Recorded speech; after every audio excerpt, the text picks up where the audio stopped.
আবারও চলে এলাম একটা মিনি ব্লগ নিয়ে। আজকে রান্না করব কই মাছ। আর কই মাছগুলো ভালো করে আমি ধুয়ে নিয়েছি। কই মাছে আমি কি মশলা দেব, এখানে রয়েছে ধনে আর গোটা জিরে।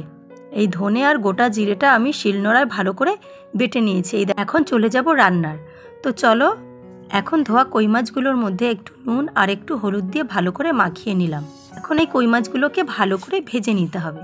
তার জন্য আমি একটা কড়াই বসিয়ে দিয়েছি আর কড়াইয়ের মধ্যে কিছু পরিমাণ সর্ষের তেল দিয়ে দিয়েছি। আমার কিন্তু তেলটা গরম হয়ে গেছে। এখন আমি ওই হলুদ নুন মাখানো কই মাছগুলোকে এক এক করে কড়াইয়ের মধ্যে দিয়ে দিচ্ছি। যেহেতু কই মাছগুলো জ্যান্ত ছিল, বেশি ভাজবো না, একটু হালকা করে ভেজে নেব।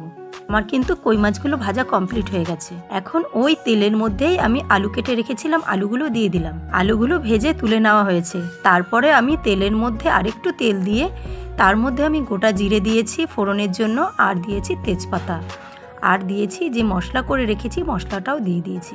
তারপরে ভালো করে মশলাটা সুন্দর করে কষিয়ে নিতে হবে। আর এই মশলার মধ্যে একটু নুন আর একটু হলুদের গুঁড়ো আর একটু শুকনো লঙ্কার গুঁড়ো দিয়ে দিলাম। এইসব উপকরণ দিয়ে ভালো করে এখন মশলাটাকে ভেজে নিতে হবে একটু লাল লাল করে।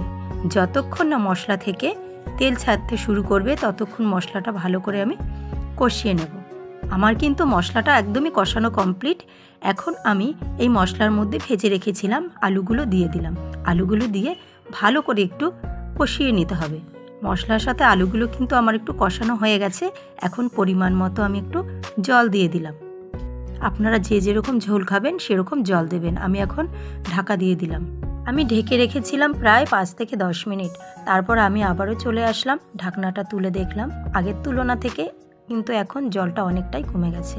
আর আমার আলুগুলো কিন্তু সেদ্ধ হয়ে গেছে। এখন আমি ভেজে রাখা মাছগুলো এর মধ্যে দিয়ে দিলাম। মাছগুলো আমার কিন্তু কই মাছগুলো দেওয়ার পরে আবারও আমি ফুটিয়ে নিয়েছি 5 থেকে 10 মিনিট। তারপরে কিন্তু আমার একদম রেডি হয়ে গেছে কই মাছের ঝোল। তো দেখো, নামানোর আগে কিন্তু আমি একটু গরম মশলা দিয়ে দিয়েছি, আর গরম মশলা দিয়ে আমি মাছটা নামিয়ে নিলাম। তো তোমরাও বাড়িতে এভাবে রান্না করে খেতে পারো, একদমই প্লেন, খুব সুন্দর লাগে খেতে। আর তোমাদের তো বলতেই ভুলে গেছি, এখানে আমি আর একটু আদা বাটা অ্যাড করেছিলাম।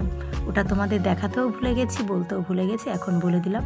তো আমার কই মাছটা কেমন হয়েছে তোমরা একটু জানিও কমেন্ট করে। আর এই কই মাছের সাথে দেখো গরম গরম ভাত, দারুণ জমে যাবে একদম। তো কেমন লাগলো? আজকের মতো টাটা।